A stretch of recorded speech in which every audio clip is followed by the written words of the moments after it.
What's up guys, OrmsTV here with our full review of the Canon R5 Mark II.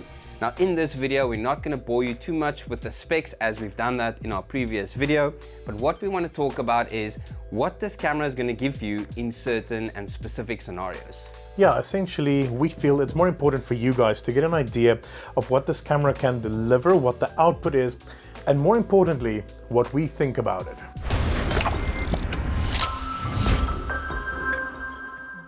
Now a big focus on the R5 II is obviously the brand new sensor. It is a 45 megapixel stacked sensor, and we kind of wanted to see how this would affect your image quality and dynamic range in stills. So we took the camera into various lighting conditions, very specifically low light conditions, as we wanted to see how that stack sensor sort of would push out in higher noise.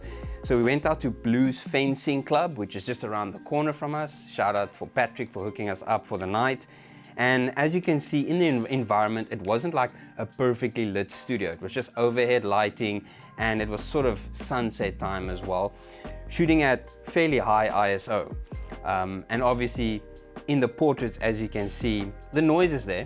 We can obviously tune that a little bit with editing, but this is kind of what we would expect from a sensor that's 45 megapixels. Yep. That is kind of one of those sacrifices you'll always have with a camera with high pixels, is it will pick up a lot of noise. Yeah, so in these specific photos that we're showing you guys, they sort of vary between 4000 and 5000 ISO. So like, it's not sort of at the upper echelons of what the camera is capable of, but it is kind of a scenario where you would realistically still try and use those images that you're getting out of it. And yes, there's definitely some noise in it. It's definitely a relatively noisy background especially. But I feel like the images are still very usable, and as you rightly said, you can definitely recover a lot of that in post. But we obviously wanted to show you guys what it looks like kind of straight out of camera without, you know, any noise reduction applied to it. The sensor handled the colors phenomenally well. You know, even with punting that ISO range up, the color accuracy was absolutely on point. And I think, like, for me, sometimes that's more important when it comes to high ISO shooting. I need the color accuracy to then be able to recover it. And I think it absolutely nailed that. And yes, it's noisy, but it's usable. And for 45 megapixels, I'm pretty impressed with that output still. Yeah, I think I agree with you. Canon's color for me has always been very good. So the sort of science or the recipe that Canon has to their sensors is very, very nice. Now on the opposite side of that spectrum, the guy behind the camera, Emrys, took the camera out in very good lighting conditions. It was an overcast day, so he was shooting a much lower ISO. And as you can see, the camera handles image quality very, very well. Something that we would suspect from this powerful 45 megapixel sensor. Yeah, I mean, that's absolutely no surprise. Like, it's sort of the minimum requirement for every camera these days to deliver a clean, crisp portrait. And yeah, I mean, a 45 megapixel stacked sensor from Canon is going to be absolutely on point. Just like we saw with the low light stuff, the colors are absolutely bang on, the skin tones are perfect. It is exactly what you expect. The sharpness is there, obviously running with the RF glass on that. Beautiful sharpness out of it. Clarity is there, colors is there. I mean, it is, as it's designed as that all-rounder camera, it really delivers on the still side. And I mean, that's just proof right there. It's exactly what you want it to be. Now, another big improvement that comes with the R5 Mark II is the frames per second in stills, making it a perfect spot to test when we shot at the fencing club. What was your sort of feel as to the speed of this camera? Yeah, so firstly, you're bumping from the 20 frames per second that you had in the first R5 to 30 frames per second now. And then of course you have that 15 frames like pre-burst that it like continuously records, which is really cool for Canon to finally have that. 30 frames per second, it's not the most we've seen, and it's not the most impressive figure out there, but it's very usable. And if you look at the images that we shot, so we'll show you some sequences, like, you're absolutely nailing that pivotal moment. You know, you get that point, like, it's there every single time. And these guys are moving fast. Yeah, like, it's stupidly fast. Like, you can't keep up with, like, your eyes. Like, I mean, you can't see what's happening. And 30 frames per second feels like the right amount for this type of camera. You know, it's not the dedicated like hardcore sports wildlife type of camera. It is that, again, that do everything camera. It needs to be able to do everything really good.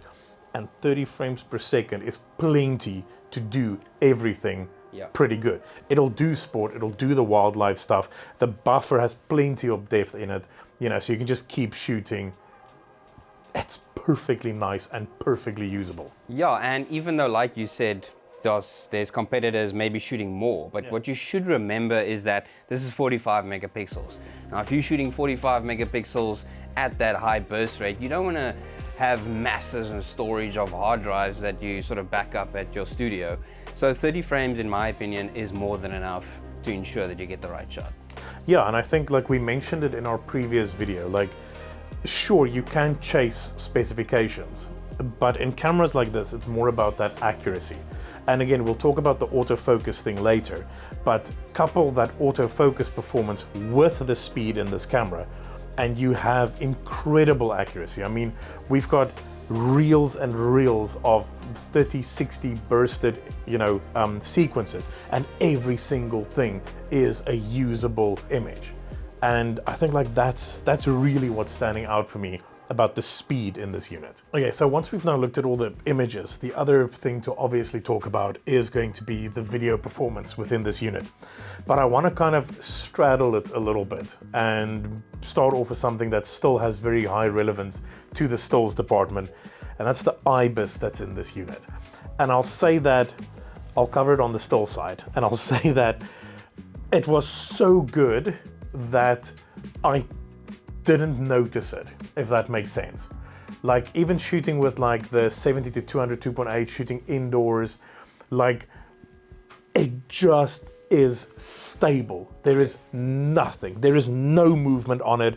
It is locked in so incredibly solid. Yeah, and even some of those shots in low light was fairly slow shutter speeds. Yeah.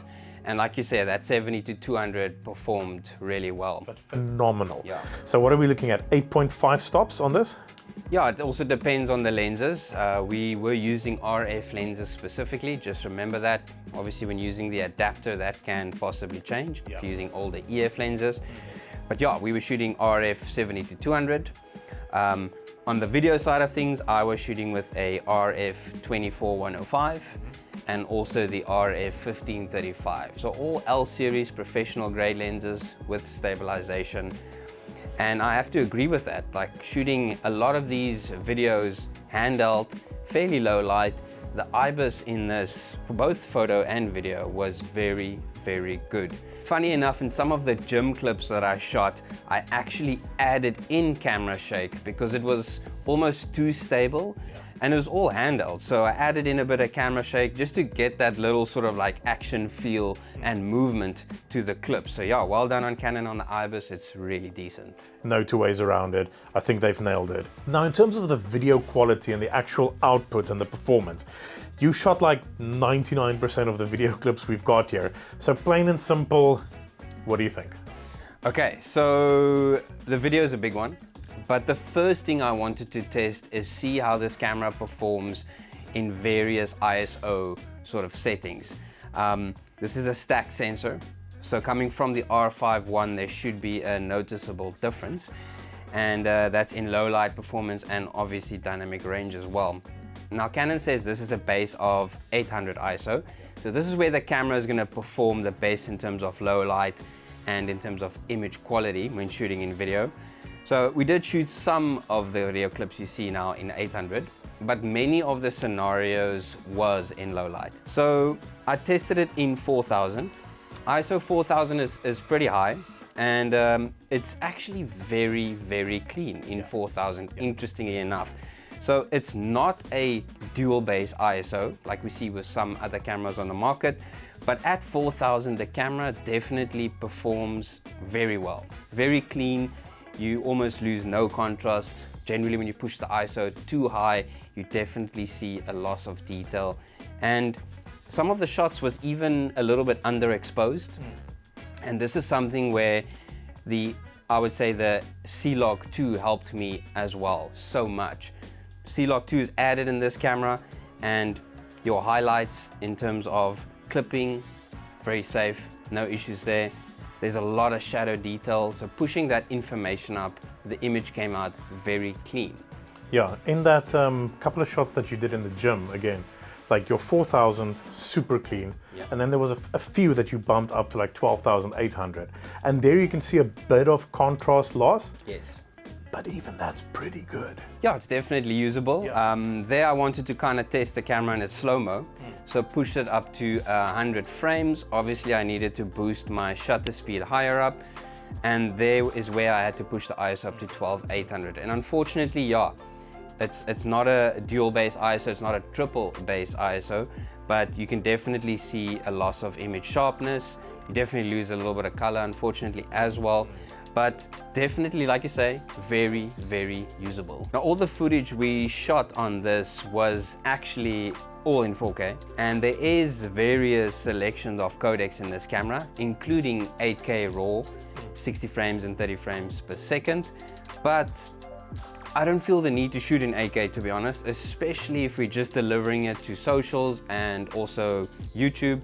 Nobody's gonna view it in 8K. 8K files are crazy. You need massive storage. You need a pretty decent computer to run 8K, especially RAW. It's definitely there. Maybe if you're shooting like a wedding, something very important. For all the footage we shot was 4K 4:2 10-bit.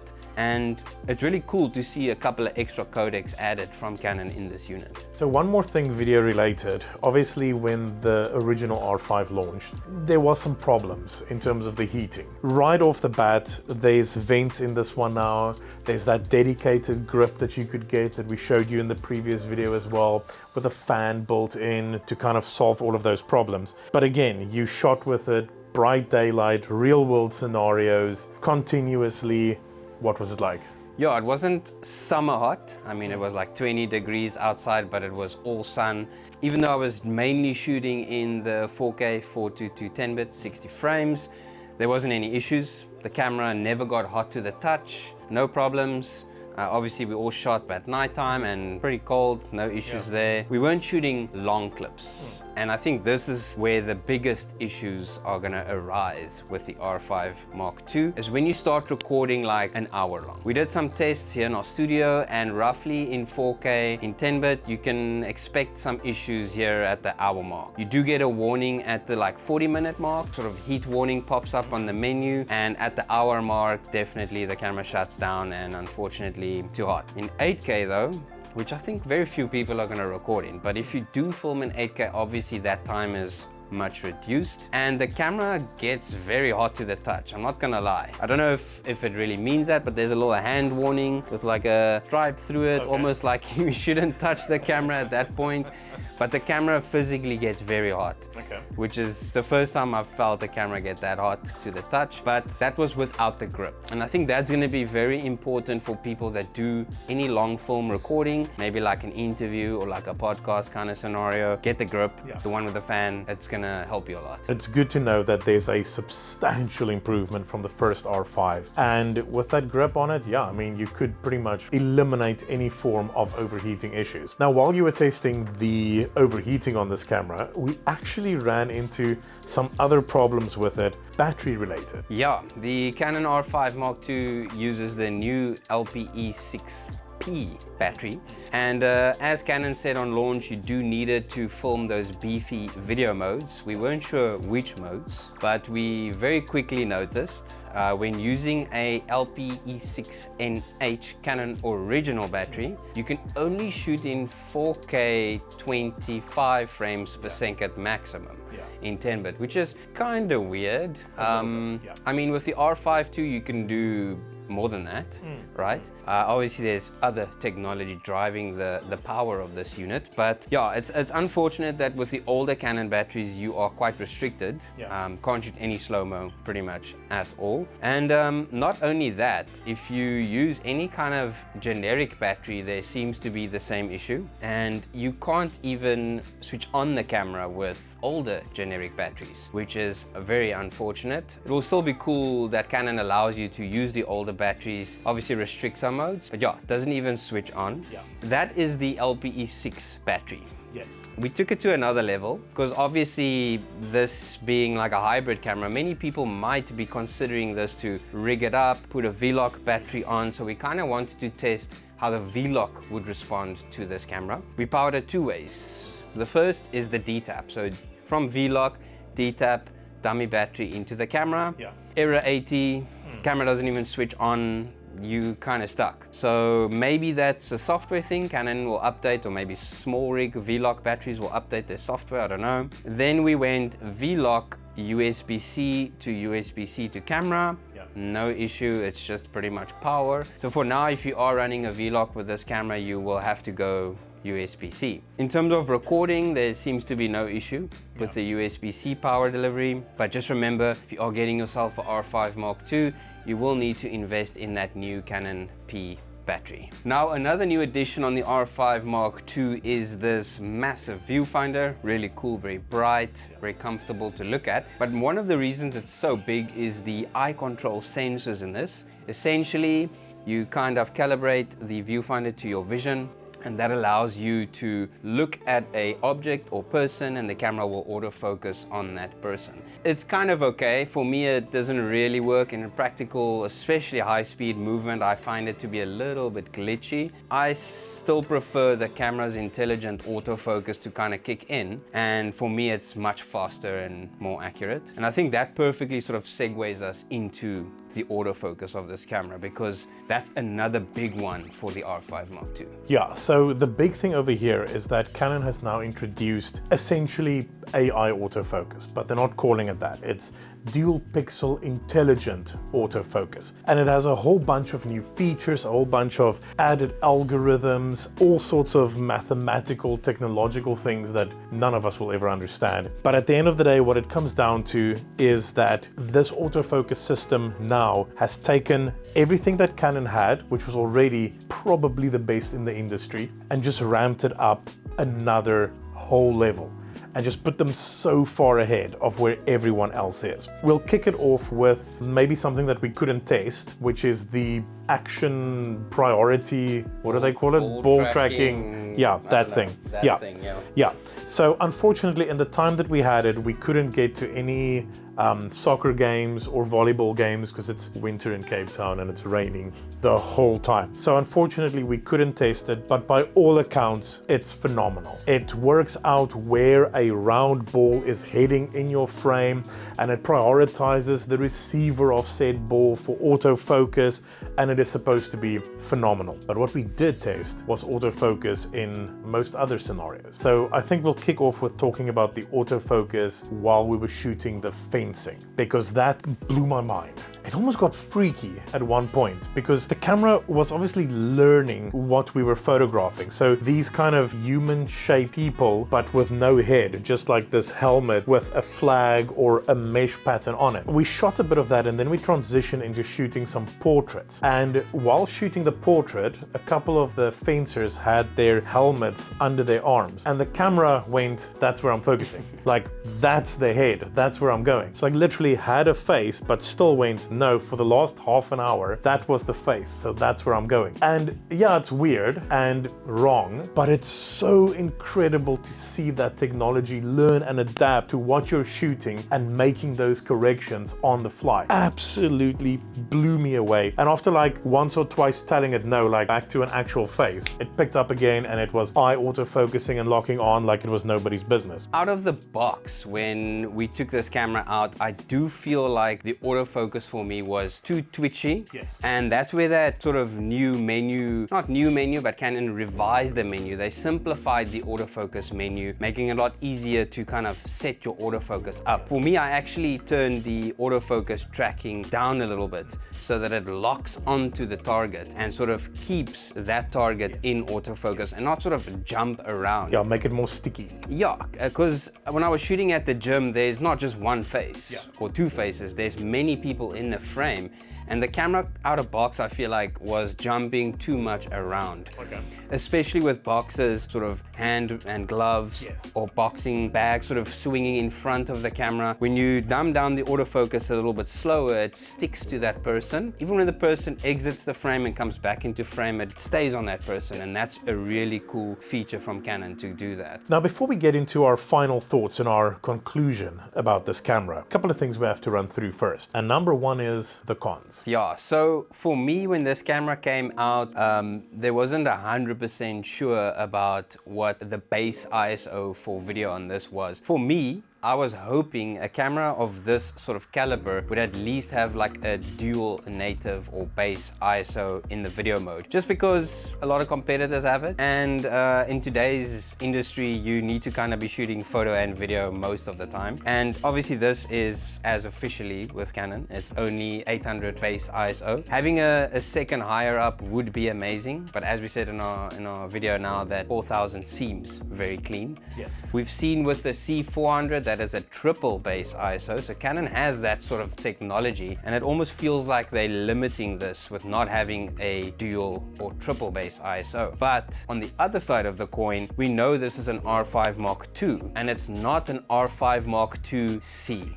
Because as we know, Canon has a cinema range that is dedicated to their cinematographers, and if you are wanting something that has a dual or triple base ISO, then it might be better to go sort of to the more cinema realm of cameras. Yeah, for me, the biggest con right out of the box on this unit is that battery issue that we touched on. It is, yeah. A very limited functionality with older Canon original batteries, and then that borderline zero functionality with generic batteries is an issue, and Canon needs to fix it with a firmware update, because there's tons of photographers out there running around with stacks of LPE6s, LPE6N, LPE6NH batteries, Hanel Extremes, like whatever it is. There's hundreds of thousands of those batteries in the market, and I understand limiting functionality, but that is problematic. Same thing with the D-tap connector and the V-lock batteries. That's crazy. Firmware updated, so that it'll work. Then another small, very stupid thing is this, I don't know what you call it, like a hot shoe cover. It has the craziest lock system. It's very difficult to remove it. It almost feels like you're gonna break it.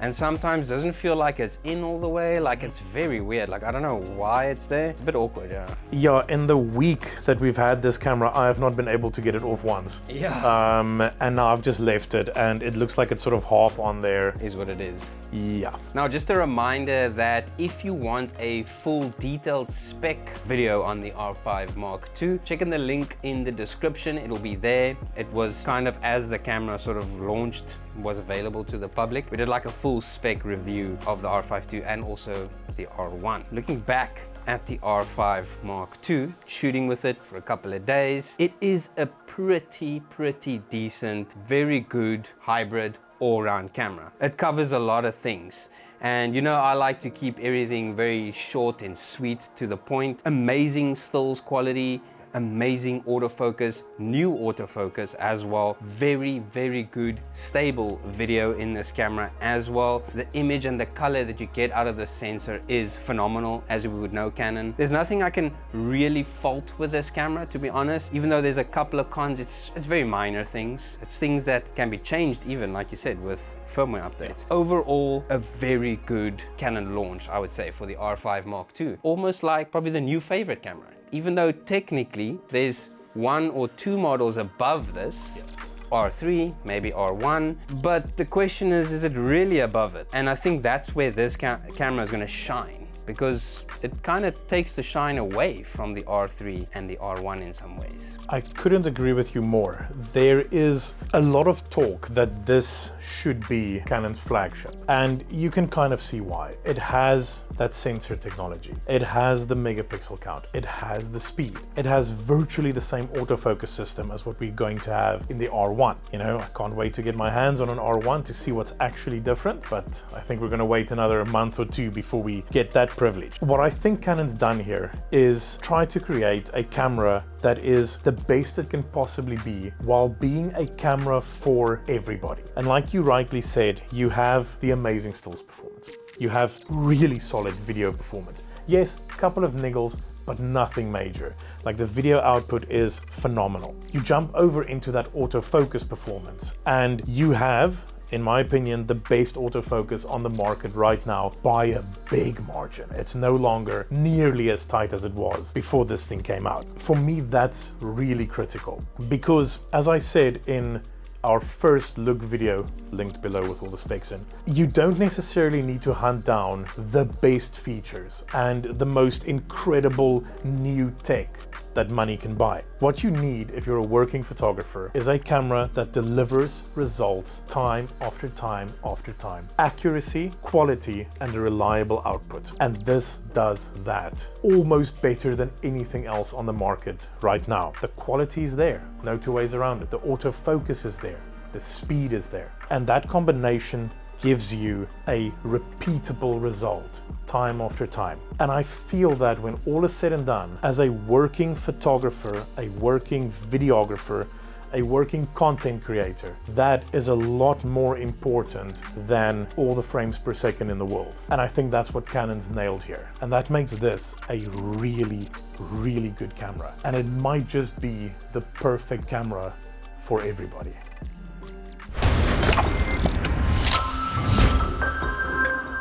Making the fencing club photo opportunity chromatic. Very, very chromatic. Very chromatic.